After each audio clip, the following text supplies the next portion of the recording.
кога еден закон е во нацрт, обврска имаат институциите да го објават тој закон и текстот на законот на единствениот национален регистар на прописи, тоа е ЕНЕР, каде што сите ние, граѓани, граѓански здруженија, сите заинтересирани засегнати страни може да видат какво законско решение се готви, може да дадат свој придонес и активно да учествуваат во процесот. Колку ова според вас, толку што може да дадете одговор, се користи како алатка?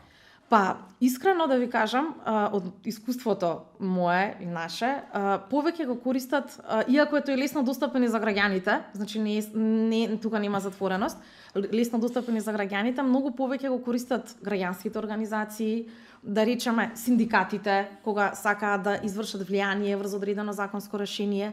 Така да најчесто се тие корисници. Граѓаните многу малку, можеби треба повеќе да се работи на популаризација на ЕНЕР како алатка за можноста за влијание врз политиките, врз креирањето. Нели, јас како граѓанин или било кој може да влезе во тој систем и исто така да даде предлог. Може, да.